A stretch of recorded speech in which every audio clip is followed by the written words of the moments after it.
आमे श्रीमद् भगवत गीतार चतुर्थ अध्याय आज पठन करिया। ता पूर्व आमे मंगलाचरण करिया। ओम नमो भगवते वासुदेवाय। ओम नमो भगवते वासुदेवाय। ओम नमो भगवते वासुदेवाय। ओम अज्ञानतिमिरान्धस्य ज्ञानाञ्जनशलाकया चक्षुरुन्मिलितं येन तस्मै श्रीगुरवे नमः। श्रीचैतन्यमनोभीष्टं स्थापितं येन भूतले स्वयं रूपः कदा मह्यं ददाति स्वपदान्तिकं। वन्देऽहं श्रीगुरुः श्रीयुतपदकमलं श्रीगुरून् वैष्णवांश्च श्रीरूपं साग्रजातं सहगण रघुनाथान्वितं तं सजीवं साद्वैतं सावधूतं परिजनसहितं कृष्णचैतन्यदेवं श्रीराधा कृष्णपदान् सहगण ललिता श्रीविशाखान्वितांश्च। हे कृष्ण करुणा सिन्धु दीनबन्धु जगत्पते गोपेश गोपिका कान्ता राधाकान्ता नमस्तुते। तप्त काञ्चन गौराङ्गी श्रीराधे वृन्दावनेश्वरी वृषभानुसुते देवी प्रणमामि हरिप्रिये। नमो विष्णुपादाय कृष्णप्रेष्ठाय भूतले श्रीमते जयपताका स्वामिनिति नामिने। नमो आचार्यपादाय निताय कृपाप्रदायिने गौरकथाधाम दयानगरग्रामतारिणे। नमो विष्णुपादाय कृष्णप्रेष्ठाय भूतले श्रीमते भक्तिवेदान्तस्वामिनिति नामिने। नमस्ते सारस्वते देवे गौरवाणी प्रचारिणे निर्विशेषशून्यवादी पाश्चात्यदेशतारिणे। जय श्री कृष्ण चैतन्य प्रभु नित्यानंद श्री अद्वैत गदाधर श्रीवासादि गौरभक्तवृंद। हरे कृष्णा कृष्णा कृष्णा हरे हरे हरे राम राम राम हरे हरे। हरे कृष्णा कृष्णा कृष्णा हरे हरे हरे राम राम राम हरे हरे। हरे कृष्णा कृष्णा कृष्णा हरे हरे हरे राम राम राम हरे हरे। हरे कृष्णा कृष्णा कृष्णा हरे हरे हरे राम राम हरे हरे। ग्रंथ महाराज श्रीमद् भगवद गीता की जय। His divine grace Srila Prabhupada की जय। श्रील गुरु महाराज की जय। उपस्थित समस्त भक्त वृंद की जय। श्री श्री राधा गोविंद की जय। हरे कृष्णा। समस्त को बहुत बहुत धन्यवाद। माताजी स्क्रीन देखा जाउची? प्रणाम माताजी। आज्ञा माताजी देखा। यस माताजी। गुरु गौरांगर चरण रे प्रणाम करी आज आमे दिव्य ज्ञान योग श्रीमद् भगवत गीतार चतुर्थ अध्याय आरंभ करिया। तेणु श्रीमद् भगवत गीतार फर्स्ट अध्याय रे आमे अर्जुन विषाद योग आमे देखिले कि अर्जुन को मन भितर किभଳି भावरे शंका सृष्टि हेछि, विभिन्न कारण सृष्टि हेछि, से युद्ध न करिया पई चाहिछन्ति। तापर द्वितीय अध्याय रे आमे देखिले सांख्य योग भगवान आत्मतत्व ज्ञान प्रदान करछन्ति एवं अर्जुन को स्थित प्रज्ञ हेबा पई के बुद्धि योग प्रदान करछन्ति। तापर तृतीय अध्याय रे आमे देखिले कर्म योग भगवान अर्जुन का प्रश्न थिला वास्तविक कर्म योग किभଳି भाव कर्म योग अर्थात कर्मरु निवृत्ति ना कर्म फलरु निवृत्ति। तेणु भगवान तांको बुझेइचन्ते कि कर्मरु निवृत्ति हेबा उचित नुह। आमको कर्म तो करिया पई पड़िबो, किंतु कर्म को निष्काम भाव रे करबाकू ही वास्तविक कर्मयोग बोली कहा जाए। चतुर्थ अध्याय रे आमे कर्मयोग विषय जानिले, सॉरी तृतीय अध्याय रे आमे कर्मयोग विषय जानिले। आज आमे चतुर्थ अध्याय रे दिव्य ज्ञान योग विषय जानिबा। तेणु भगवान तृतीय अध्याय रे कर्म किभଳି କରିବାକୁ ହେବ से विषय ज्ञान देला परे इमिडिएट फोर्थ चैप्टर रे भगवान दिव्य ज्ञान प्रदान करचंती। काहेकि ना बिना ज्ञान रे केबे कर्म को कर्म योग रे परिणत करा जाई परिबो नाही। काहेकि ना हमें पढ़िले रिचुअलिस्टिक रु आमको डिवोशनल सर्विस को आमको परिणत होबाकू पड़िबो एवं कर्म कांडा टू कर्म योगा अर्थात कर्म कांड रु कर्म योगा अर्थात सकाम कर्म रु निष्काम कर्म आड़को आमको आगे पई पड़िबो तेणु ता विषय ज्ञान न रहिले आमे केबे सकाम कर्म को निष्काम कर्म रे परिणत करि परिबा नाही तेणु भगवान चतुर्थ अध्याय रे दिव्य ज्ञान प्रदान करछन्ती अगेन फिफ्थ चैप्टर कृष्ण भावना भावित कर्म जहा कि थर्ड चैप्टर एक्सटेंशन तेणु फिफ्थ चैप्टर अगेन भगवान कर्म को किभଳି कृष्ण भावना रे करा जीवो से विषय रे विशद भाव रे वर्णना करछन्ती तेणु आसंतु आमे दिव्य ज्ञान योग श्रीमद् भगवत गीतार चतुर्थ अध्याय दिव्य ज्ञान योग पठन करिवा तो यही अध्याय रे विशेष करी आमे तीनोटी जिनिस विषय जानिबा प्रथमे कि श्रीमद् भगवत गीतार ज्ञान केते पुरातन से विषय जानिबा एवं भगवानकर अवतार नबार रहस्य कौन भगवान काहेकि पृथ्वी पृष्ठ अवतार नियंती एवं कर्मर विज्ञान कौन आमे जानिबा अर्थात कर्म काहाकू कहा जाए विकर्म कौन आउ निष्काम कर्म कौन एवं यज्ञर शक्ति कौन एवं भगवान सर्वशेष वर्णना करछन्ती कि ज्ञान अग्नि द्वारा तुमर कर्मर सकाम कर्म को दग्ध कर तेणु ये सब विषय आम चतुर्थ अध्याय जानिबा जो मान पाखे ग्रंथ अच्छी मैं अनुरोध कर कारण ये नुआ पीपीटी गोटे तेणु जो पाखे श्लोका नाही तेणु जो पाखे ग्रंथ अच्छी आप ग्रंथ जदि पाखे खोलिकी रखिए आप इजी हम तो प्रथम श्लोक मु ग्रंथ ही पढ़ुची श्लोका कारण ए पीपीटी श्लोका ही नाही श्रीभगवानुवाच इमं विवस्वते योगं प्रोक्तवानहम् अव्ययं विवस्वान्मनवे प्राहो मनुरीक्षा कवे अब्रवीत श्री भगवान कहले मु एई जोग बा अक्षय विज्ञान जोग को प्रथमे सूर्य देवता विवस्वान को देइथिले विवस्वान या मानव मानकर पिता मनु को शिक्षा देले एवं मनु इक्षाकु को शिक्षा देले तेणु भगवान ये जो प्रथम तेणु आम पढ़िले कौन आम या पूर्वर आम देखिले कि आमे चतुर्थ अध्याय रे ज्ञान जगरे या देखिबा भगवत गीतार ज्ञान केते पुरातन एवं केते केते सनातन यह जे केवल भगवान अर्जुन को 5000 वर्ष तले अर्जुन कहते ताहा नुहे ए ज्ञान को बेलू आसी अछि तो भगवान कहते कि एई जो ज्ञान इमं विवस्यते योगं प्रोक्तवानहम् अव्ययम् भगवान कहते एई जो भगवत गीतार अक्षय विज्ञान मु प्रथमे सूर्य देवता को विवस्वान अर्थात सूर्य देवता सूर्य मंडल जो अधिष्ठाता देवता जे विवस्वान मु प्रथमे तांकु देइथिले एवं विवस्वान मनवे प्राह अर्थात विवस्वान मनु अर्थात मानव मानक राजा मनु को देइथिले एवं मनु रीक्षा कवे अब्रवीत अर्थात मनु इक्षाकु को देइथिले एवं एही परि भाबरे कोन आछि ना कालक्रमे परंपरा क्रमे एही ज्ञान ए जगत को आसी अछि तेणु एई जो भगवत गीतार ज्ञान भगवान केवल अर्जुन को देइचंती 5000 वर्ष तळे ताहा नुह ए ज्ञान जेतेबेले सृष्टि ही नथिला सेतेबेले भगवान ए ज्ञान सूर्य देवता जे कि विवस्वान को प्रदान करथिले काहेकि ना सूर्य देवता को सकल ग्रहर राजा बोली कहा जाए जेमिति कि ब्रह्म संगीतार वर्णना कराइछि यच्चक्षुरेश सविता सकल ग्रहाणाम राजा समस्त सुरमूर्तिर अशेष तेजः तेणु राजा समस्त ग्रहर राजा होचंती सूर्य देवता को बोली कहा जाए तेणु भगवान सबु ग्रहर राजा के सविता अर्थात सूर्य को प्रथमे यही ज्ञान प्रदान करथिले एवं सूर्य देवता जे कि विवस्वान से मनु अर्थात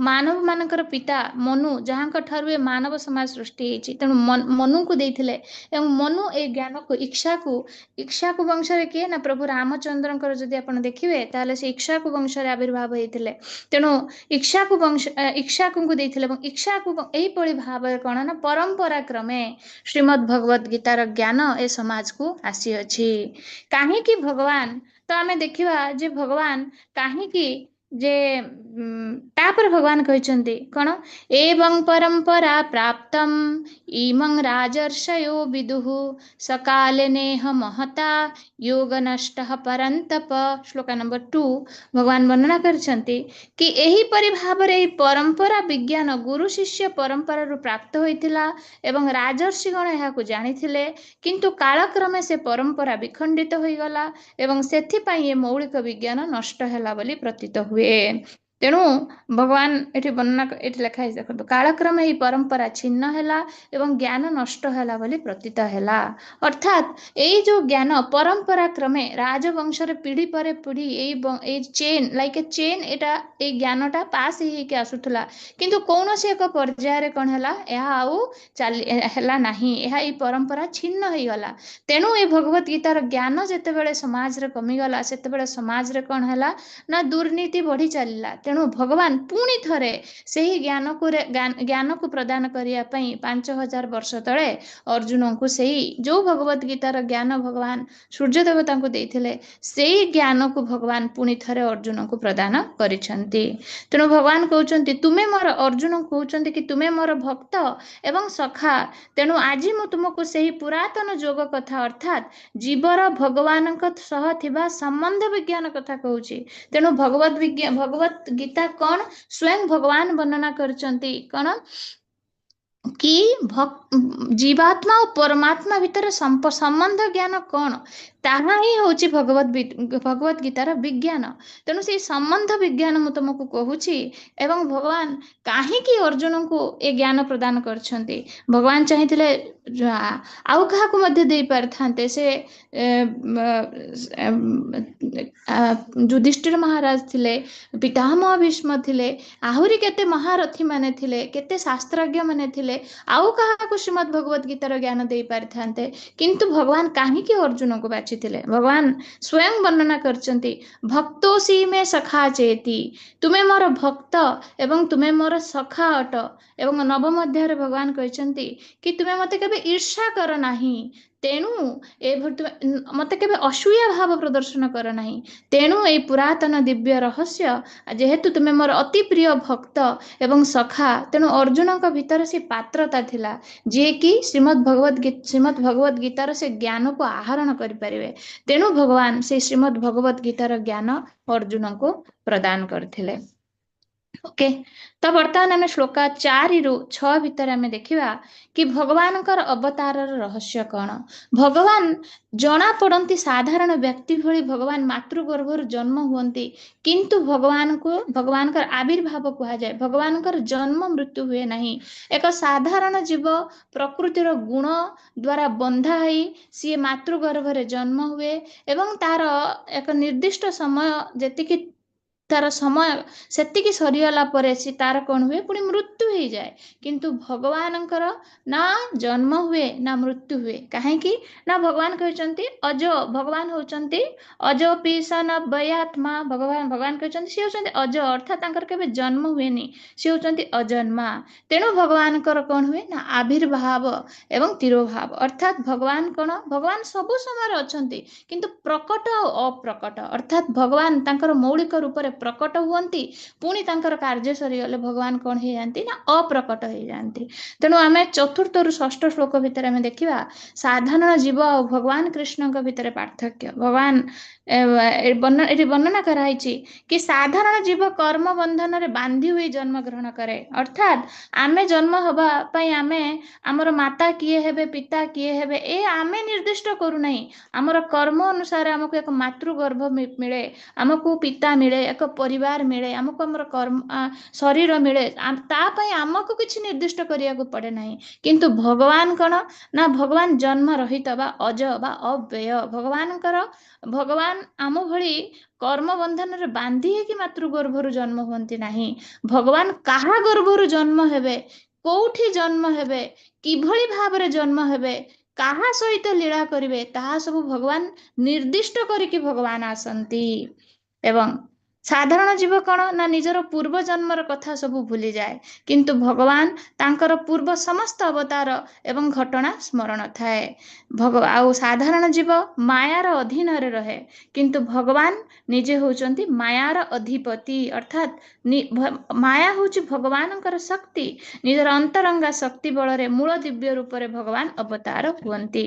काहेकि ना भगवान को अर्जुन पचारुचंती जेतेबेले अर्जुन मध्य जने बहुत ज्ञानी शिष्य भाव भगवान को प्रश्न पचारुचंती कि हे प्रभु आपण कहउचंती ज्ञान आपण सूर्य देवता को देइचंती तो ताहाले एटा 12 कोटी वर्ष पूर्वरु आपण ये ज्ञान सूर्य देवता को देइचंती किंतु आपण तो मो समान देखा जाउचंती बयस रे ताले केमिति या संभव आपण सूर्य देवता को भी ये ज्ञान देइचंती आ मते भी ये ज्ञान देइचंती या किभଳି भाबरे संभव भगवान कहउचंती कि हे अर्जुन बहुनी में व्यतीत श्लोक नंबर 5 बहुनी में व्यतीतानि जन्मानि तव चा अर्जुन तान्यहं वेद सर्वाणि न त्वं वेत्थत् परन्तप भगवान कहिले हे शत्रु दमनकारी अर्जुन तुमर मोर अनेक जन्म बीती जाइछि सेगुड़िक सब मु मन रखिछि किंतु तुमे ताहा मन रखि पारे नाही कारण जीवात्मा तार कर्म बंधन रे आसे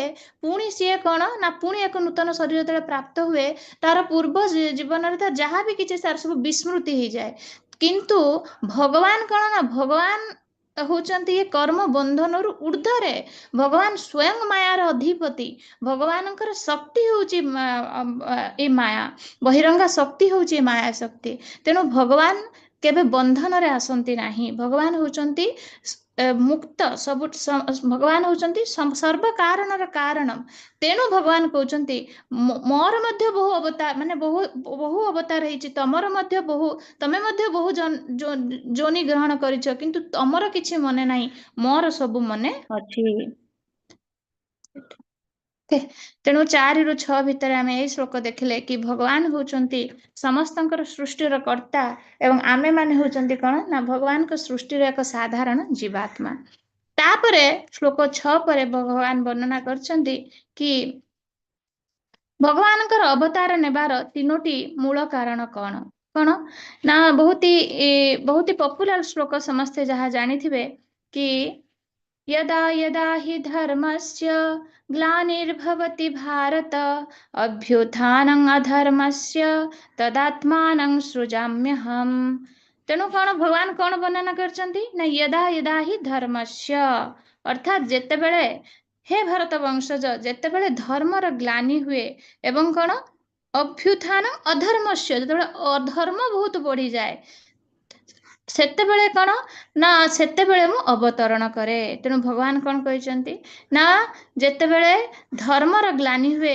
अधर्मर अभ्युत्थान हुए सेतेबेले धर्म को संस्थापन करिया पई मु कौन करे ना मु अवतरण करे तेणु भगवान तापर कहते कि परित्राणाय साधूनां विनाशाय च दुष्कृतां धर्म संस्थापनार्थाय संभवामि युगे युगे 3टी जिनिस परित्राणाय साधूनां साधु मान को परित्राण करिया पई अर्थात भगवत भक्त एवं उत्तम मानव को रक्षा करिया पई एवं समान को आनंद प्रदान करिया पई देन विनाशाय च दुष्कृताम दुष्कृत मान को विनाश करिया पई असुर संपन्न विशिष्ट व्यक्ति बा पापी मान को विनाश करिया पई एवं धर्म संस्थापनार्थाय धर्म को पुनर्बार स्थापन करिया पई काहे कि अब दुष्ट मानकर शक्ति पड़ी जाए ना जेतेबेले समाज रे धर्म नष्ट हो जाए संस्कार नष्ट हो जाए सेतेबेले कौन हुए ना कि भगवान पुनर्बार धर्म संस्थापन करिया पई जुग जुग धरी भगवानकर आविर्भाव हुए तेणु शिला प्रभुपाद पर्पट बहुत सुंदर लिखछंती कि दुष्टों को विनाश करिया पई भगवान को प्रत्यक्ष भाव में आसवर कौन आवश्यकता नहीं गोटे कोरोना भाइरस मध्य सफिशिएंट कि सारा विश्व को पूरा स्थिर करदे किंतु भगवान अवतार एथिपाई हुए ना सबरी भली केते भक्त भगवान अपेक्षा करके रही था भगवान सहित केते भक्त तांकर भगवान सहित केते भक्त तांकर विभिन्न प्रकार रस रे शांत रस दास्य रस साक्य रस माधुर्य रस बात्सल्य रस विभिन्न रस रे से भगवान सहित जोड़ी ही रहती से बहुत दिन धरी भगवान को अपेक्षा करी रही थांती तेणु से भक्तों सहित आदान प्रदान करने भगवान कौन हुए ना आविर्भाव हुए तेणु आउ दुष्ट निवारण तो भगवान आशीर्वाद द्वारा ही हो जाए तेणु भगवान वास्तविक दुष्ट निवारण करने आसती भगवान कौन पाई आसती ना भगवान तांकर शुद्ध भक्तों को आनंद दबा निमित्त आसती तापर श्लोक 9 to 11 रे आमे देखिबा कि भगवान आसीबार भगवान विषय जानिबार फल कौन तेणु ये दिव्य ज्ञानर फल कौन दिव्य ज्ञानर फल होची कर्म बंधन मुक्ति एवं भगवान शरणागति। श्लोक नंबर 9 to 11 रे आमे देखिबा कि ए दिव्य ज्ञान प्राप्तिर फल कौन। भगवान नवम श्लोक रे कहिसंती कि जन्म कर्म च मे दिव्यम एवं जो वेत्ति तत्त्वतः त्यक्त्वा देहं पुनर्जन्म नैति मामेति सो अर्जुन। भगवान कहउचंती कि हे अर्जुन, जे मोर जन्म एवं कर्मर विशुद्ध भाव को जाने से शरीर त्याग कला परे ए भौतिक जगत रे आउ जन्म निये नाही, से मोर शाश्वत धाम को प्राप्त हुए। तेणु भगवान वर्णना करचंती कि जी मोर एई जो या पूर्व भगवान कहले कि भगवान कर जन्म नवार कारण कौन ना परित्राणाय साधुनां विनाशाय च दुष्कृतम धर्म संस्थापनार्थाय। तेणु भगवान जन्म अर्थात आविर्भावर कारण एवं भगवान प्रत्येक कर्म विशुद्ध भाव को जे बुझी पारे सी कौन ना त्यक्त्वा देहम शरीर त्याग कला परे पुनर्जन्म न विद्यति, तार आउ जन्म हुए नाही। अर्थात से भौतिक जगत रे आउ जन्म हुए नाही, से आध्यात्मिक जगत रे भगवान का सेवारे लगी जाए। तेणु काहींकी ना भगवान जन्म एवं कर्म भगवान जहाँ भी किछि करिसंती एवं भगवान आविर्भाव सब होची शाश्वत एवं सनातन, ताकू बुझिया एते सहज नुह।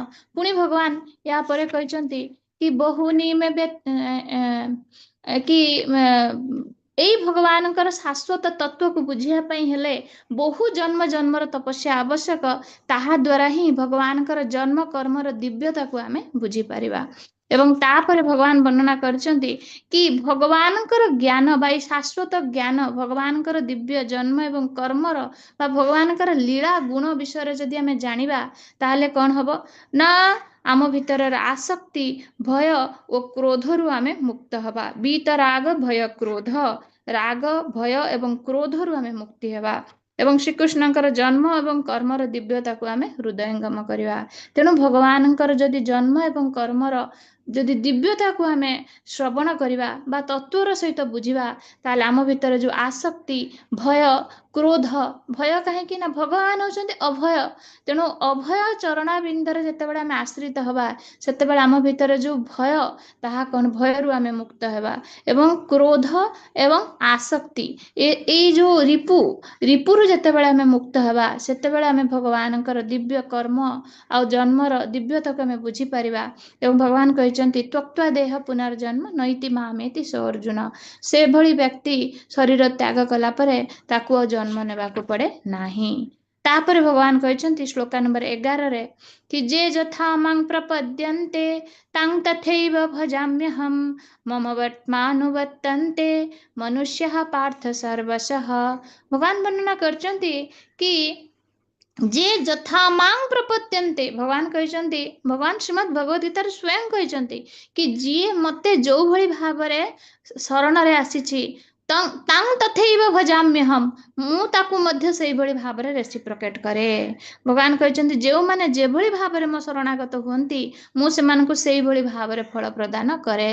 तेणु वास्तविक आमे केते जण केते आमे देखुथबा केते भक्त अछंती जे माने कि भक्तिर माधुर्यता को से माने अनुभव करूचंती उपभोग करूचंती, किंतु से स्थान रे कण ना आमे लाइक मेकानिकल वे रे आमे भक्ति करूचे, आम भीतर से भाव बा से राग सृष्टि हो नाही। काहे कि ना आमर सरेंडरेंस कम अछि। जेतेबेले सरेंडरेंस रो डिग्री हमर बढ़ी बढ़ी जीवो सेते भगवान हमको आहुरी सेते आमे रिवील आम आगे रिवील हेबे। तेणु भगवान कहचंती जी मते जो भली भावरे पूजा करे बा जी मते जो भली भावरे शरण रे आसे मु तांकू ठीक सेई भली भावरे रेसिप्रोकेट करे। तापर बहुत सुंदर विषय हम पढ़िबा कि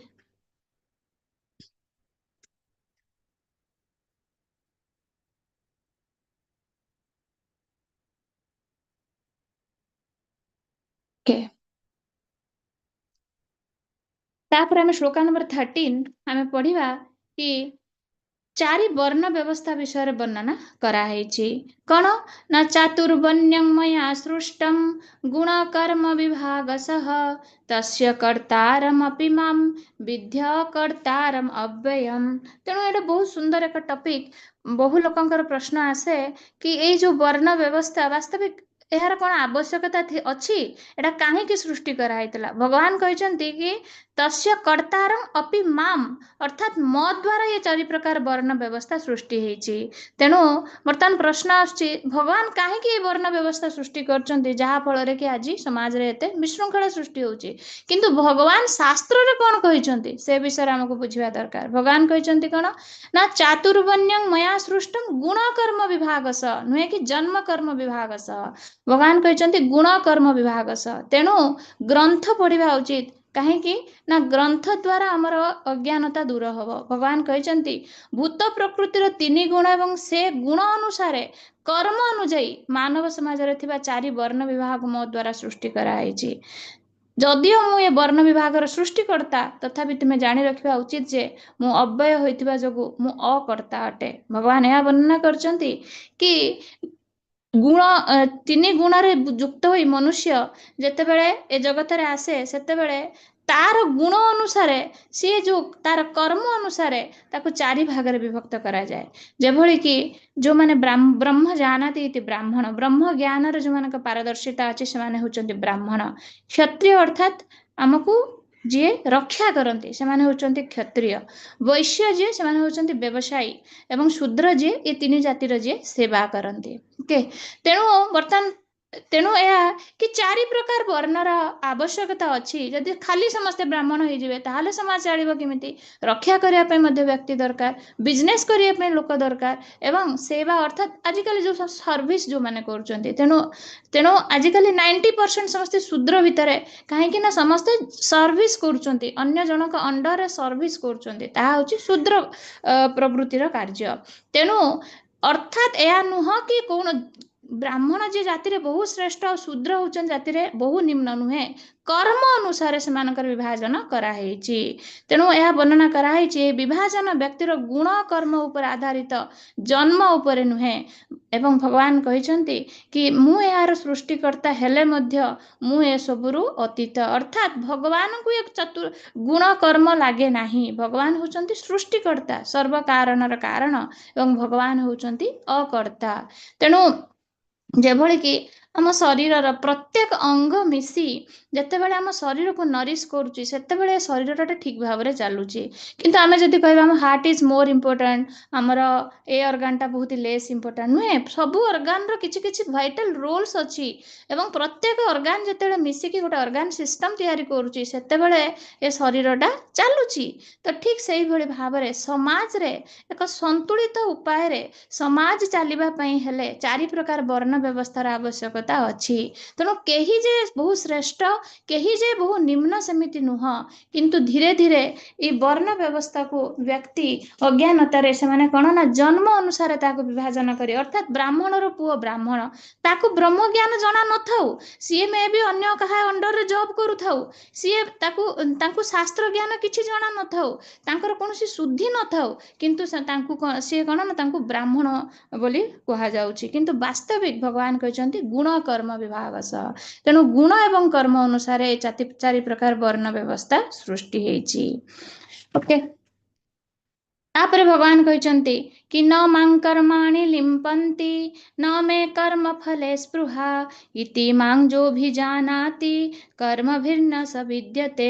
ତେଣୁ ଭଗବାନ କହୁଛନ୍ତି କି ନ ମାଂ କର୍ମାଣି ଲିମ୍ପନ୍ତି, ନା ମୁଁ କର୍ମରେ ବାନ୍ଧି ହୁଏ, ନା କର୍ମ ଫଲେ ସ୍ପୃହା, ନା ମୋର କର୍ମ ଫଳରେ କିଛି ସ୍ପୃହା ଥାଏ।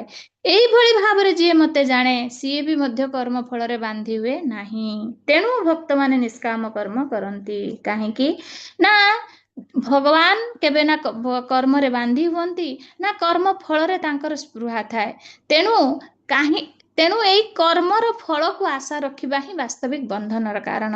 ତେଣୁ ଭଗବାନ କର୍ମ ଯୋଗ ବିଷୟରେ ଆମକୁ ଜ୍ଞାନ ପ୍ରଦାନ କରିଛନ୍ତି କି ଯିଏ ଏ କର୍ମ ଫଳ ପ୍ରତି ଆସକ୍ତ ନ ହୋଇ କେବଳ କ'ଣ ନା କର୍ତ୍ତବ୍ୟ ପାଇଁ କର୍ମ କରେ, କର୍ମଣ୍ୟେବାଧିକାରସ୍ତେ ମା ଫଲେଷୁ କଦାଚନ।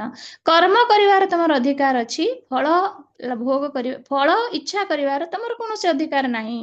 ତେଣୁ କର୍ମକୁ ଯିଏ କର୍ତ୍ତବ୍ୟ ରୂପରେ କରେ, ଫଳ ଆଶା ନ ରଖି, ସିଏ ତାଙ୍କୁ ହିଁ ବାସ୍ତବିକ କ'ଣ କୁହାଯାଏ? କର୍ମଯୋଗୀ ବୋଲି କୁହାଯାଏ।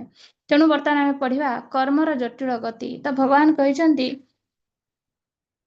କି कर्मण्योऽपि श्लोका नंबर 14 ରୁ 18 ଭିତରେ 17 ନମ୍ବର ଶ୍ଲୋକାରେ ଭଗବାନ ବର୍ଣ୍ଣନା କରିଛନ୍ତି କି कर्मण्यह्योऽपि ବୋଦ୍ଧବ୍ୟଂ ଚ ବିକର୍ମଣଃ ଅକର୍ମଣ୍ୟଶ୍ଚ ବୋଦ୍ଧବ୍ୟଂ ଗହନା କର୍ମଣୋ ଗତିଃ। ଏ କର୍ମର ପନ୍ଥା ଅତି ଜଟିଳ, ତାକୁ ବୁଝିବା ବଡ଼ କଠିନ। ତେଣୁ ବ୍ୟକ୍ତିକୁ ଭଲ ରକମ କରି ବୁଝିବାକୁ ପଡ଼ିବ କର୍ମ କ'ଣ, ବିକର୍ମ କ'ଣ ଆଉ ଅକର୍ମ କ'ଣ। ତେଣୁ ଭଗବାନ କହିଛନ୍ତି ଗହନା କର୍ମଣ ଗତି, ଏ କର୍ମର ଗତି ବଡ଼ ଗହନ। ତେଣୁ ଏ କର୍ମ ଆମକୁ କେତେବେଳେ ତ ବହୁ ଉପରକୁ ଉଠେଇଦବ, ପୁଣି ସେଇ କର୍ମ ଯଦି ଆମେ କିଛି ଖରାପ ମେଣ୍ଟାଲିଟିରେ କରୁଥିବା ତାହେଲେ ସେ କର୍ମ ଆମକୁ ପତନ ମଧ୍ୟ କରାଇଦେବ। ତେଣୁ ଏ କର୍ମର ଗତି କ'ଣ, କର୍ମ କାହାକୁ କୁହାଯାଏ, ଅକର୍ମ କାହାକୁ କୁହାଯାଏ, ବିକର୍ମ କାହାକୁ କୁହାଯାଏ, ସେ ବିଷୟରେ ଆମ ସମସ୍ତଙ୍କର ଜ୍ଞାନ ରହିବା ଦରକାର। କାହିଁକିନା ଆମେ ସମସ୍ତେ ତ କହୁଛେ ଆମେ କର୍ମ କରୁଛେ, କିନ୍ତୁ କର୍ମ ଶାସ୍ତ୍ର ଅନୁସାରେ ଶ୍ରୀମଦ୍ ଭଗବତ ଗୀତା ଅନୁସାରେ କର୍ମ କାହାକୁ କୁହାଯାଇଛି ତାହା ଆମେ ଏବେ ଜାଣିବା। ତେଣୁ କର୍ମ କାହାକୁ କୁହାଯାଏ, ଅର୍ଥାତ୍ ସକାମ କର୍ମ। କାହାକୁ କୁହାଯାଏ ନା ବେଦରେ ଯାହା ବର୍ଣ୍ଣନା କରାହେଇଛି, ଶାସ୍ତ୍ର ଅନୁମୋଦିତ କର୍ମ ମିନ୍ସ ହ୍ୱାଟ୍ ଟୁ ଡୁ, ଯାହା ଆମର କରିବା ଉଚିତ। ଏହା ଦ୍ୱାରା ପୁଣ୍ୟ ଫଳ ମିଳେ, କିନ୍ତୁ ଏହା ବ୍ୟକ୍ତିକୁ ଭୌତିକ ବନ୍ଧନରେ ବାନ୍ଧି ରଖେ। ତେଣୁ ସକାମ କର୍ମ ଆମକୁ ଶାସ୍ତ୍ରରେ ବର୍ଣ୍ଣନା କରାହେଇଛି କରିବା ପାଇଁ, କିନ୍ତୁ ତାର ମଧ୍ୟ ଗୋଟେ ଡିମେରିଟ୍ସ ଅଛି। ଅର୍ଥାତ୍ ସକାମ କର୍ମ ଦ୍ୱାରା ଆମେ ଯେଉଁ ପୁଣ୍ୟ ଅର୍ଜନ କରିବା ତାହା ମଧ୍ୟ ଆମକୁ ବନ୍ଧନର କାରଣ ହୁଏ। ତେଣୁ ପୁଣ୍ୟ କିମ୍ବା ପାପ ଏ ଦୁଇଟି ଭିତରୁ ଯାହା ବି କିଛି ଆମେ ଅର୍ଜନ କରିବା ତାହା ଆମର ବନ୍ଧନର କାରଣ ହୁଏ। ସେଥିପାଇଁ ଭଗବାନ କହିଛନ୍ତି ଅକର୍ମ ବା ନିଷ୍କାମ କର୍ମ ବା କର୍ମ ଯୋଗ କର। ଅର୍ଥାତ୍ କର୍ମର ଫଳ ଆଶା କର ନାହିଁ, ତାହା ପଜିଟିଭ ହଉ ୟା ଫିର ନେଗେଟିଭ ହଉ। ଯେତେବେଳେ ତାହାର ଫଳ ତୁମେ ଆଶା ନ ରଖିବ ତାହେଲେ ତୁମେ ତାର ବନ୍ଧନରେ ତୁମେ ପଡ଼ିବ ନାହିଁ।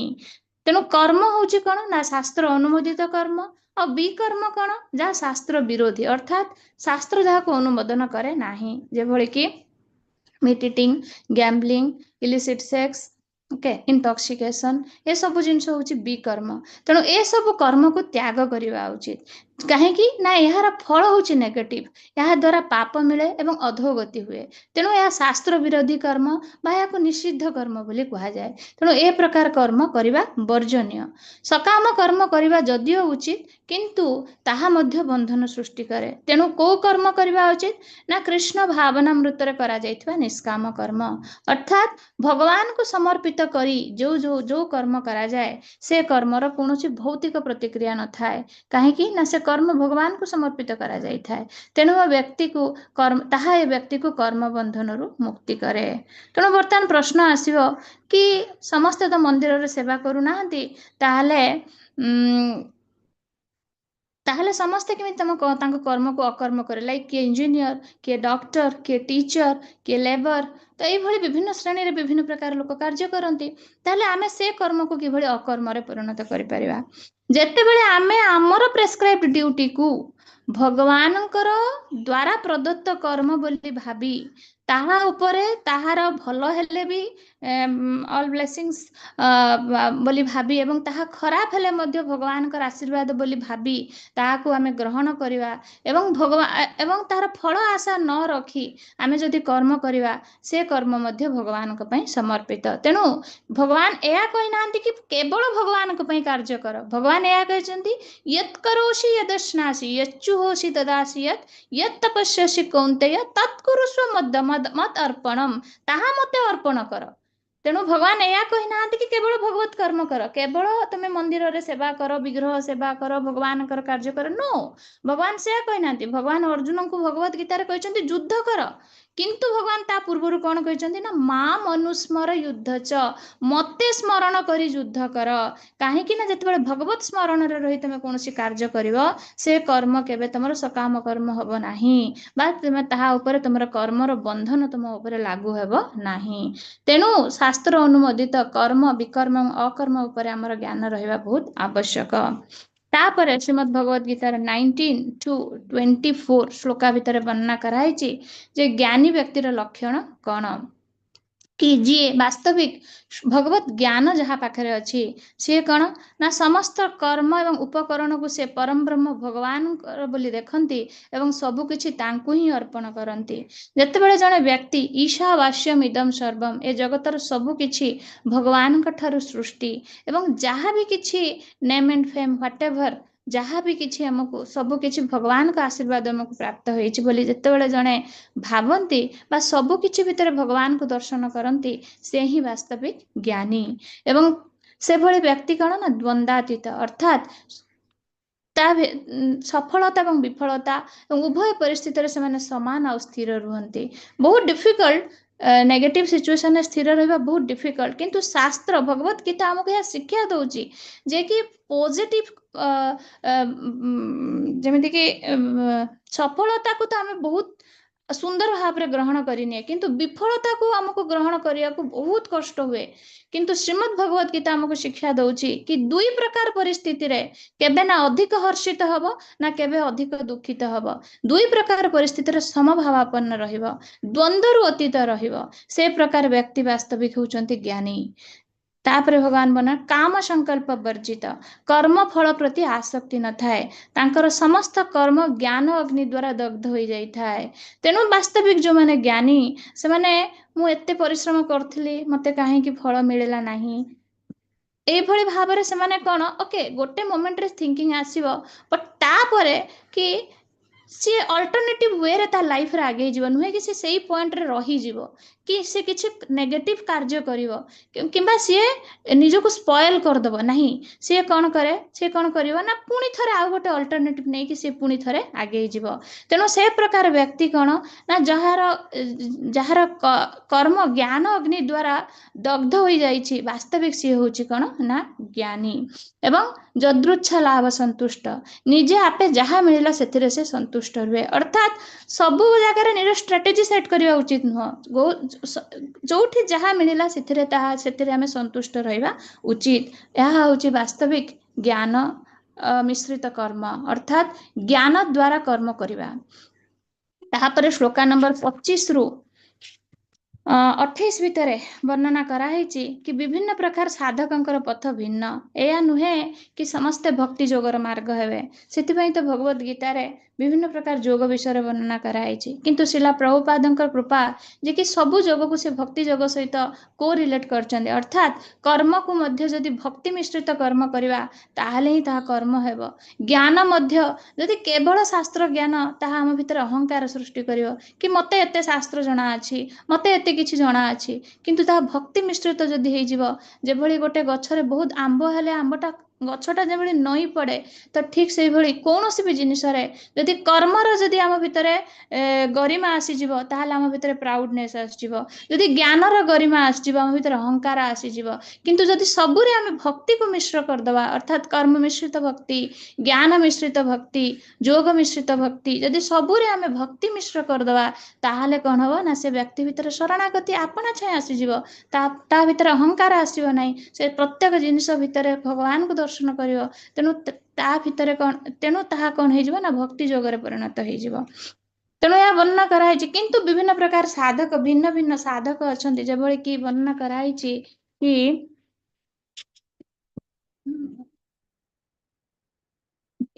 साधारण योगी माने विभिन्न देवता को प्रसन्न करने पे भौतिक आहुति प्रदान करते। श्रीमद् भगवत गीता रे वर्णना कराई कि वास्तविक देवी देवता को पूजा करवा होची कौन केते नंबर श्लोक रे अछि एटा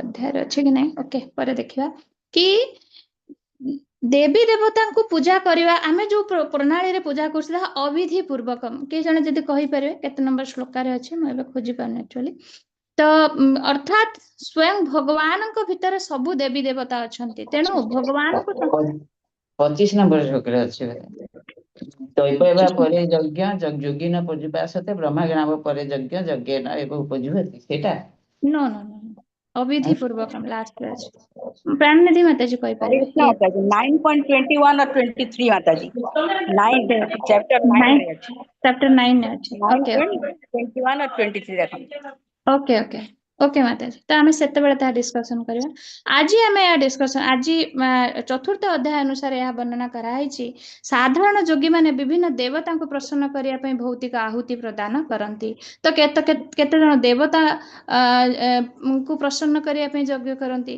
केतेक व्यक्ति पुण्य अर्जन करने धन संपत्ति को दान कर यज्ञ करती केते जन इंद्रिय संयम करने नैष्टिक ब्रह्मचारी माने श्रवण आदि इंद्रिय मान मन रूपर अग्नि दाह्य करती पुणी कठोर तपस्या और व्रत पालन माध्यम आधार शरीर और मन को श्रृंखलित करने जप यज्ञ करती तेणु विभिन्न प्रकार यज्ञ अच्छी किंतु भगवान वर्णना करछंती कि सबु यज्ञ द्रव्य यज्ञ तप यज्ञ स्वाध्यायन यज्ञ सबु यज्ञ भितर होची ज्ञान यज्ञ होची सबुठारु श्रेष्ठ कारण ज्ञानाग्नि दग्ध कर्माणि जो वास्तविक जी ज्ञान रूपक यज्ञ द्वारा जी कौन करे ना जितेबले ता द्वारा से निजे उद्भासित हुए सेतेबेले कौन हुए ना ता भितर जते अज्ञानता थाए सबु किछि नष्ट हो जाए जेमति कि भगवान वर्णना करचंती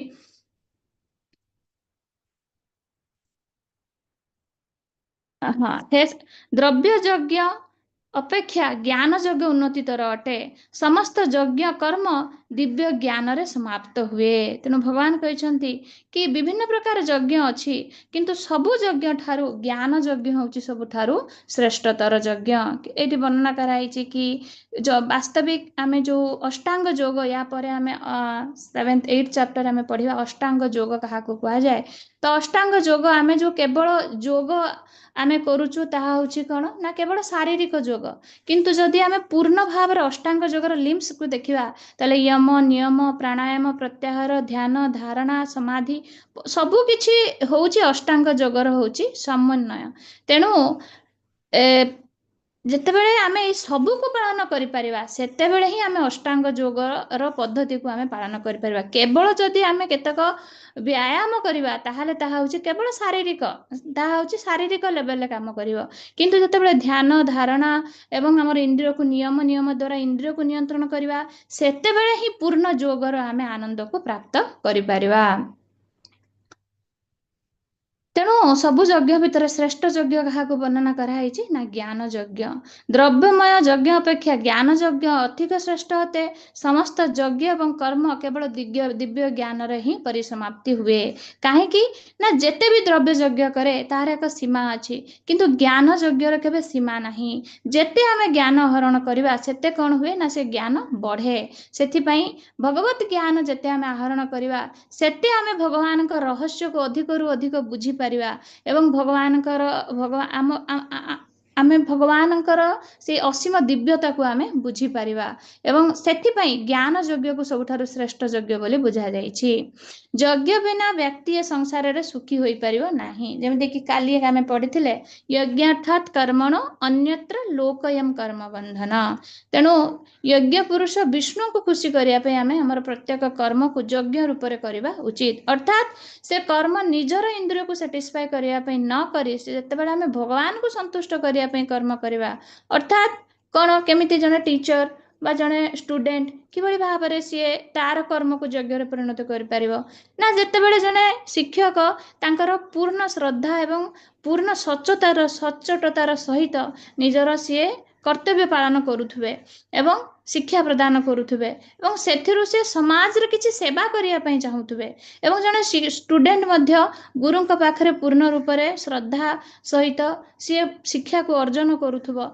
एवं समस्ते निजको भगवानकर प्रदत्त बोली भाभी ए कर्म भाभी से माने कर्म करुथुबे ताहाले से कर्म निश्चित भाव रे यज्ञ ताहा सकाम कर्म नुह तेणु या वर्णना करछि यज्ञ बिना व्यक्ति संसार रे सुखी होई परिबा नाही जदि आमे हमर केवल आमे इनकम करिया पई आमे जॉब करिवा अर्थात केवल हमर निजर इंद्रिय को सैटिस्फाई करिया पई आमे जॉब करिवा ताहाले आमे केबे सुखी रहि परिबा नाही कारण ताहा सकाम कर्म एवं सकाम कर्म रो फल आइदर हैप्पीनेस और डिस्ट्रेस दीटा भितर गोटे किछि आसीबो तेणु परलोकर कथा कौन तापर वर्णना कराई श्लोका नंबर 34 ऑनवर्ड्स वर्णना कराई कि किभଳି भाबरे तेणु ए ज्ञान को आमे किभଳି भाବରେ ग्रहण करिबा उचित जेभଳି पाठ पढ़िया पई जने शिक्षकଙ୍କର आवश्यकता अछि इवन किछि खेल शिक्षा पई मध्ये जने कोचଙ୍କର आवश्यकता अछि ठीक सेही भଳି धर्म भगवत ज्ञान को प्राप्त करिया पई मध्ये जने आध्यात्मिक गुरुଙ୍କର आवश्यकता अछि किंतु प्रत्येक व्यक्ति एही स्तर रे सेमान अटकी जांती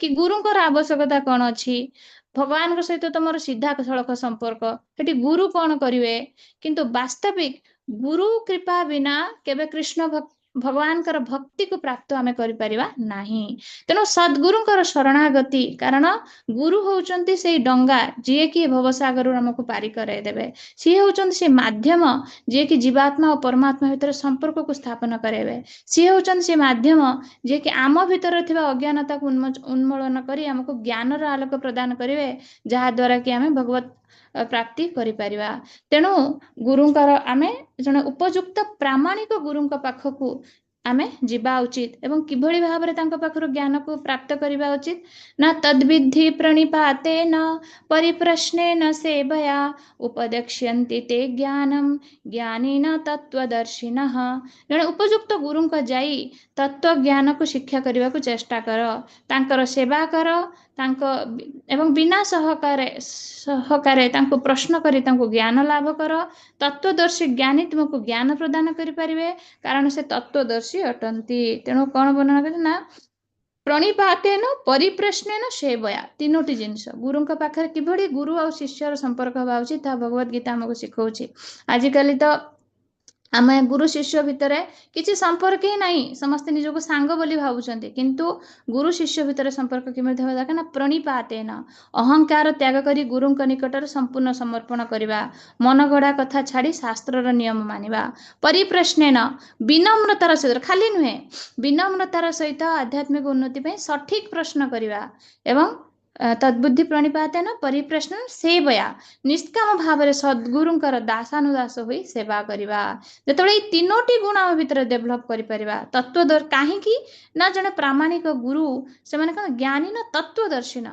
गुरु होचंती से तत्व को तांकर हृदय रे से दर्शन करंती अर्थात भगवान को सहित तांकर प्रत्यक्ष संपर्क अछि आमे जीवात्मा आमे तीन गुण रे अत्यंत माया रे आमे एते बांधी के छे आमे परमात्मा स्वर आमे सुनी पारु नाहंती किंतु गुरु जे प्रामाणिक गुरु से तांकर साधना द्वारा तांकर सेवा द्वारा तांकर सरेंडरेंस द्वारा से भगवानकर से होचंती कोन ना से भगवानकर अत्यंत आत्मीय तेणु गुरु होचंती कोन तत्वदर्शी तेणु जने तत्वदर्शी गुरुଙ୍କ पाखକୁ जाई यदि प्रणिपातेन परिप्रश्नेन सेवया करिबा ताहाले मध्य आमे उपयुक्त ज्ञान को प्राप्त करि परिबा तेणु 35 to 38 वर्णना कराई कर्म ज्ञानर अग्नि एवं दिव्य नौका तेणु ए कर्म बंधन मुक्तिर एक अद्भुत शक्ति कोटा ना ज्ञान रूपक नौका जे पर्यंत आमर आम से प्रथम प्रार्थना कौन करुचे ओं अज्ञानतिमिरान्धस्य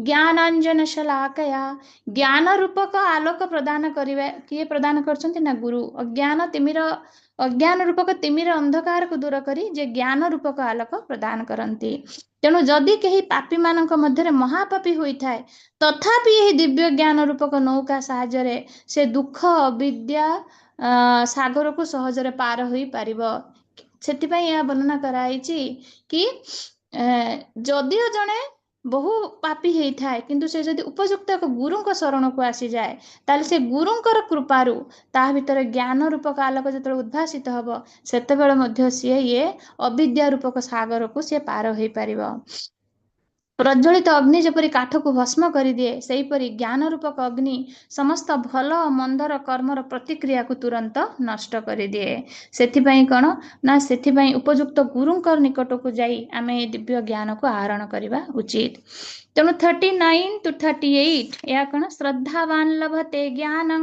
तत्पर संजतेन्द्रियः ज्ञानं लब्ध्वा परां शांति अचिरेणामधिगच्छति तेणु गण वर्णना कराई जो व्यक्ति ज्ञान लाभ दिगरे श्रद्धावान बा विश्वस्त एवं दिव्य ज्ञान रे तल्लीन होइछन्ति एवं इंद्रिय गुडी को संयत करिछन्ति से खूब शीघ्र दिव्य शांति लाभ करन्ति अर्थात फेथ वर्सेस डाउट यदि पूर्ण विश्वास अच्छी ताले निश्चित भाव रे आमे ଆମ ମାର୍ଗରେ ପହଞ୍ଚି ପାରିବା। କିନ୍ତୁ ଯଦି ଆମ ଭିତରେ ସଂଶୟ ଅଛି, ଅର୍ଥାତ୍ ଯେଉଁ ବ୍ୟକ୍ତି ଭଗବାନ ଏବଂ ଶାସ୍ତ୍ରରେ ଦୃଢ଼ ବିଶ୍ୱାସ ଅଛି, ଯେ ଇନ୍ଦ୍ରିୟକୁ ସଂଯମ କରିଛି, ସେ ଖୁବ୍ ଶୀଘ୍ର ଦିବ୍ୟ ଜ୍ଞାନ ଲାଭ କରିବ ଏବଂ ପରମ ଶାନ୍ତି, ଭଗବାନ କହିଛନ୍ତି ଶାନ୍ତିମ୍ ଅଚିରେଣ ଧିଗଚ୍ଛତି, ସେ ବହୁତ ଶୀଘ୍ର ଦିବ୍ୟ ଶାନ୍ତିକୁ ପ୍ରାପ୍ତ କରିବ।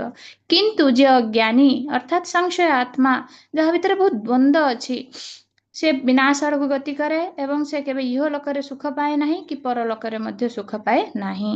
ତେଣୁ 41 ଶ୍ରୀମଦ୍ ଭଗବତ ଚତୁର୍ଥ ଅଧ୍ୟାୟର 41, 42 42 is the last Shloka. 41 and 42 ରେ ଭଗବାନଙ୍କର ଅନ୍ତିମ ନିର୍ଦ୍ଦେଶ ଉତ୍ତିଷ୍ଠ ଭାରତ। ତେଣୁ ଭଗବାନ କହୁଛନ୍ତି ୟୋଗ ଉତ୍ତିଷ୍ଠ ଉତ୍ତିଷ୍ଠ ଭାରତ। ତେଣୁ ହେ ଅର୍ଜୁନ ଉଠ ଏବଂ ସଂଶୟ ରହିତ ହୁଅ ଏବଂ ଯୁଦ୍ଧ କର। ଭଗବାନ 41 ଶ୍ଲୋକରେ କହିଛନ୍ତି ଅଜ୍ଞାନତା ଯୋଗୁଁ ତୁମ ହୃଦୟରେ ଯେଉଁ ସଂଶୟ ଉପଜିଛି, ତାହାକୁ ଜ୍ଞାନ ରୂପକ ଅସି ବା ଖଣ୍ଡା ଦ୍ୱାରା ଛିନ୍ନ କରିବା ଉଚିତ। ହେ ଭାରତ ବଂଶଜ, ଯୋଗ ଯୁକ୍ତ ହୋଇ ଦଣ୍ଡାୟମାନ ହୁଅ ଏବଂ ଯୁଦ୍ଧ କର। ତେଣୁ ଭଗବାନ ଜ୍ଞାନ ପ୍ରଦାନ କରିଛନ୍ତି ଏବଂ କହିଛନ୍ତି ଜ୍ଞାନାଗ୍ନି ଦଗ୍ଧ କର୍ମାଣି, ଏ ଜ୍ଞାନ ଦ୍ୱାରା ତମର ଯେଉଁ ସଂଶୟ ଅଛି ତାହାକୁ ସବୁ ଦଗ୍ଧ କର ଏବଂ ତମ ହୃଦୟରେ ଯେଉଁ ଅଜ୍ଞାନତା ଅଛି ତାକୁ ଛିନ୍ନ କର ଏବଂ ତୁମେ ଉଠ ଏବଂ ଯୁଦ୍ଧ କର। ଏବଂ ତାପର ଶ୍ଲୋକ 42ରେ ଭଗବାନ ବର୍ଣ୍ଣନା କରିଛନ୍ତି ତସ୍ମାଦ୍ ଅଜ୍ଞାନଂ ସମ୍ମୁକ୍ତଂ ହୃତ୍ସ୍ଥଂ ଜ୍ଞାନସିନାତ୍ମନଃ ଚିତ୍ତ୍ୱେନ ସଂଶୟଂ ଯୋଗମୁତ୍ତିଷ୍ଠ ଉତ୍ତିଷ୍ଠ ଭାରତ। ତେଣୁ ହେ ଭାରତ ଅର୍ଥାତ୍ ଅର୍ଜୁନ, ଅଜ୍ଞାନତା ଯୋଗୁଁ ତୁମ ହୃଦୟରେ ଯେଉଁ ସନ୍ଦେହ ଉପଜିଛି, ତାହାକୁ ଜ୍ଞାନ ରୂପକ ଖଣ୍ଡା ଦ୍ୱାରା ଛିନ୍ନ କର ଏବଂ ଯୋଗ ସୂତ୍ରରେ ନିଜକୁ ଯୁକ୍ତ କର ଏବଂ ଯୁଦ୍ଧ ପାଇଁ ଠିଆ ହୁଅ। ତେଣୁ ଭଗବାନ ଅର୍ଜୁନକୁ ଏଟ୍ ଲାଷ୍ଟ ଜ୍ଞାନ ଦେଇଛନ୍ତି ଏଇ ଯେଉଁ ମୋହ ବା ଅଜ୍ଞାନତା ବା କାର୍ପଣ୍ୟ ଦୋଷ ଯୋଗୁଁ ତୁମେ ଆଜି ଯୁଦ୍ଧ କରିବନି ବୋଲି କହୁଛ ଏବଂ ତୁମେ ଯୁଦ୍ଧ କ୍ଷେତ୍ରରୁ ପଳାୟନ କରିବ ବୋଲି ଭାବୁଛ, ବାସ୍ତବିକ ତାହା ତୁମର କର୍ତ୍ତବ୍ୟ ନୁହଁ। ତମର କର୍ତ୍ତବ୍ୟ ହେଉଛି ଯୁଦ୍ଧ କ୍ଷେତ୍ରରେ ଯୁଦ୍ଧ କରିବା। କୌଣସି ସଂଶୟ ନ ରଖି ଜ୍ଞାନ ରୂପକ ଅଗ୍ନିରେ ତୁମେ ନିଜର ସଂଶୟକୁ ଛେଦନ କର ଏବଂ ତୁମେ ଯୁଦ୍ଧ କରିବା ପାଇଁ ଠିଆ ହୁଅ। ତେଣୁ ଏହା ହେଉଛି ଶ୍ରୀମଦ୍ ଭଗବତ ଗୀତାର ଚତୁର୍ଥ ଅଧ୍ୟାୟର ଦିବ୍ୟ ଜ୍ଞାନ ଯୋଗ। ତାପରେ ଆମେ ପଢିବା ପଞ୍ଚମ ଅଧ୍ୟାୟ। ପଞ୍ଚମ ଅଧ୍ୟାୟରେ ଭଗବାନ କୃଷ୍ଣ ଚେତନାରେ କର୍ମ। ତେଣୁ ପ୍ରଥମେ କର୍ମ ଯୋଗ ଭଗବାନ ଆମକୁ ବର୍ଣ୍ଣନା କଲେ। କର୍ମ ଯୋଗ କାହାକୁ କୁହାଯାଏ? କାହିଁକି ନା ଅର୍ଜୁନ ପଚାରୁଛନ୍ତି କି ସ୍ଥିତପ୍ରଜ୍ଞ ବ୍ୟକ୍ତିର ଲକ୍ଷଣ କ'ଣ ଏବଂ ସିଏ ବାସ୍ତବିକ ତାହାକୁ ନିଷ୍କ୍ରିୟତା ସହିତ ବୁଝିଥିଲେ। ତେଣୁ ଭଗବାନ କହିଲେ ନାଇଁ, କର୍ମ ଯୋଗର ଅର୍ଥ ନିଷ୍କ୍ରିୟତା ନୁହଁ, କର୍ମ କରିବା କିନ୍ତୁ ନିଷ୍କାମ ଭାବରେ କର୍ମ କରିବା। କିନ୍ତୁ ନିଷ୍କାମ ଭାବରେ କର୍ମ କରିବା ପାଇଁ ପ୍ରଥମେ ଜ୍ଞାନ ରହିବା ଆବଶ୍ୟକ। ତେଣୁ ଭଗବାନ ଚତୁର୍ଥ ଅଧ୍ୟାୟରେ ଦିବ୍ୟ ଜ୍ଞାନ ପ୍ରଦାନ କଲେ ଏବଂ ତାପରେ ପୁଣି ପଞ୍ଚମ ଅଧ୍ୟାୟରେ ଭଗବାନ ବର୍ଣ୍ଣନା କରିବେ କି କୃଷ୍ଣ ଭାବନାରେ କର୍ମ ଅର୍ଥାତ୍ କୃଷ୍ଣ ଚେତନାରେ କର୍ମ ବା କର୍ମ ସନ୍ନ୍ୟାସ ଯୋଗ। ପଞ୍ଚମ ଅଧ୍ୟାୟ। ହରେ କୃଷ୍ଣ। ଧନ୍ୟବାଦ ସମସ୍ତଙ୍କୁ। କାହାର ଯଦି କିଛି ପ୍ରଶ୍ନ ଅଛି 5 minutes ଆମେ ପ୍ରଶ୍ନ ନେଇପାରିବା ସମସ୍ତଙ୍କର, ନହେଲେ ଆମେ କ୍ଲାସକୁ ଏଠି ଏଣ୍ଡ କରିବା। ହରେ କୃଷ୍ଣ। ବିଷ୍ଣୁଚନ୍ଦ୍ର ପ୍ରଭୁ ବହୁତ ବହୁତ ଧନ୍ୟବାଦ। ବହୁତ ବଢିଆ ପିପିଟି ପ୍ରଭୁ, ପୁରୁଣା ପିପିଟି ଠୁ ବେଟର ଅଛି। ହରେ କୃଷ୍ଣ। ଧନ୍ୟବାଦ ମାତାଜୀ। ଆଜ୍ଞା ପ୍ରଭୁ, ହରି ବୋଲ। ଆକ୍ଚୁଆଲି ପ୍ରଭୁ ଏଇ ପିପିଟି ନୂଆ ତିଆରି କରିଛନ୍ତି କାରଣ ଆମ ପୁରୁଣା ପିପିଟିରେ ଏତେ ଭଲ ଏକ୍ସପ୍ଲାନେସନ ନାହିଁ, ବହୁତ ରଙ୍ଗ ଅଛି। ତ ବହୁତ ବଢିଆ, ମତେ ସେଟା ଦେଖିକି ଲାଗିଲା କି ଆଜି ଏଇଠୁ ହିଁ ଆମେ କ୍ଲାସ ନେବା ଉଚିତ ଆକ୍ଚୁଆଲି। ଧନ୍ୟବାଦ ପ୍ରଭୁ। ହରେ କୃଷ୍ଣ। ମାତାଜୀ ସମୟ ମିଳିଲେ ତାକୁ ସବୁ ଆଡ୍ କରିବା। ଆଜ୍ଞା, ତାକୁ ଆଉ ଟିକେ ଶ୍ଲୋକା ଗୁଡା ଆମେ ଆଡ୍ କରିଦେଲେ ନ୍ୟୁ ଡିଭୋଟିସ୍, ଯୋଉମାନେ ପୁରୁଣା ଡିଭୋଟିସ୍ ତ ଗ୍ରନ୍ଥ ଥିବ, ଯୋଉମାନଙ୍କର ନ୍ୟୁ ସେମାନେ ଟିକେ ପ୍ରୋବ୍ଲେମ ହବ। ୟେସ୍ ପ୍ରଭୁ। ହରେ କୃଷ୍ଣ। ଆଜ୍ଞା ଆଜ୍ଞା ଆଜ୍ଞା। ଧନ୍ୟବାଦ ସମସ୍ତଙ୍କୁ। କାହାର ଯଦି କିଛି ପ୍ରଶ୍ନ ଅଛି ହ୍ୟାଣ୍ଡ ରେଜ୍ କରି ପଚାରି ପାରିବେ। Okay, yes. Hare Krishna. Swarup Mataji, Mataji unmute କରନ୍ତୁ।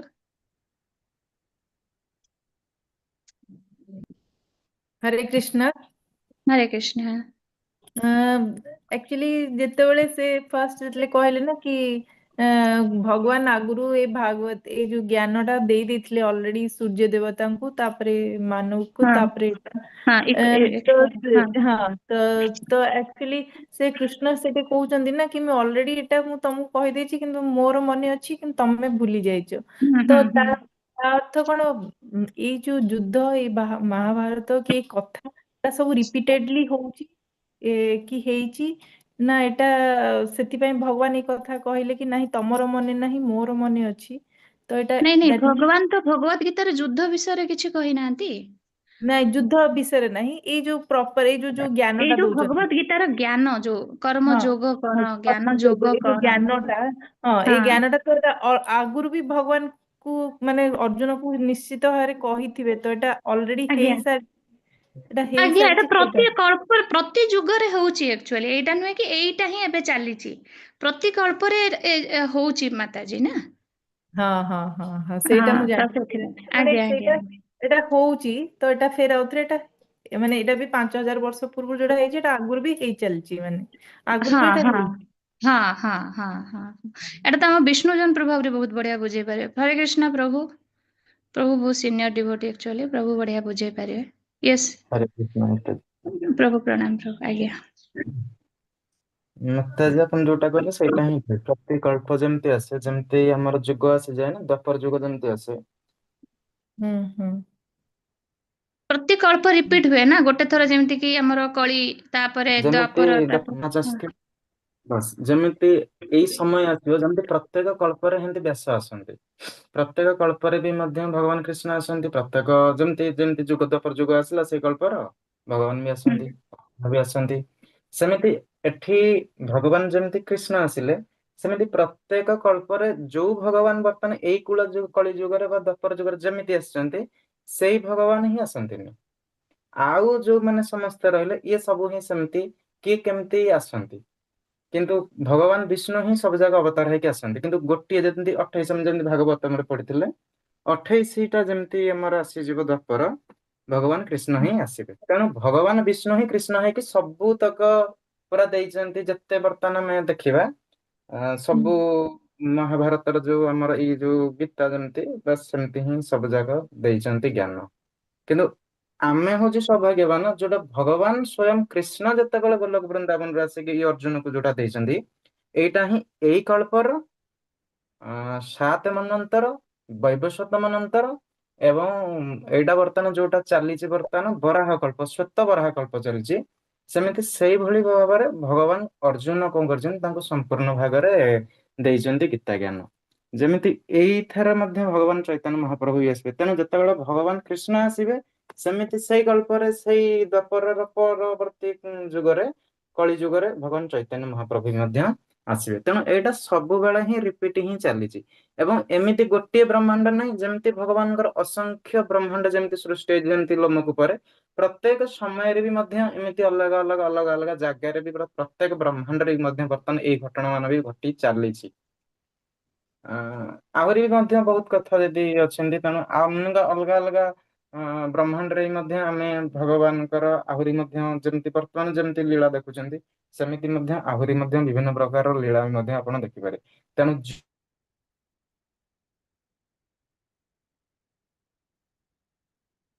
ହରେ ଯେଉଁ କୃଷ୍ଣ। ସମୟରେ ବର୍ତ୍ତମାନ ଶୁଭୁଛି ନା ମାତାଜୀ ବର୍ତ୍ତମାନ? ହଁ ହଁ, ଏବେ ଶୁଭିଲା। ଆଜ୍ଞା ହଁ, ବ୍ରହ୍ମା ବିମୋହନ ଲୀଳାରେ ଯେମିତି ଆମେ ଦେଖୁଥିଲେ, ଭଗବାନ ବ୍ରହ୍ମା ଆସିଲେ କଣ ଭଗବାନଙ୍କୁ ପରୀକ୍ଷା କରିବା ପାଇଁ। କେବଳ ଗୋଟିଏ ବ୍ରହ୍ମାଣ୍ଡରୁ ତ ବ୍ରହ୍ମା ଆସିଲେନି, ପ୍ରତ୍ୟେକ ବ୍ରହ୍ମାଣ୍ଡରେ ବ୍ରହ୍ମା ଆସିଲେ। କାହିଁକି ନା ଜାଣିପାରିଲେ ଯେ ଭଗବାନଙ୍କର ବର୍ତ୍ତମାନ ଏଇ ଯୋଉ ଲୀଳାଟା ବର୍ତ୍ତମାନ ଚାଲିଛି, ତେଣୁ ସବୁ ବ୍ରହ୍ମାଣ୍ଡରୁ ଭଗବାନଙ୍କୁ ଦେଖିବା ପାଇଁ, ସାକ୍ଷାତ କରିବା ପାଇଁ ଅରିଜିନାଲି ଯିଏ, ସମସ୍ତେ ସେମାନଙ୍କୁ ଛାଡି ଦେଇକି ପଳେଇ ଆସିଲେ ପୁରା ଅରିଜିନାଲ ଯିଏ ବର୍ତ୍ତମାନ ଭଗବାନ କୃଷ୍ଣ। ତେଣୁ ଏଇଟା ପ୍ରତ୍ୟେକ କଳ୍ପରେ ପ୍ରତ୍ୟେକ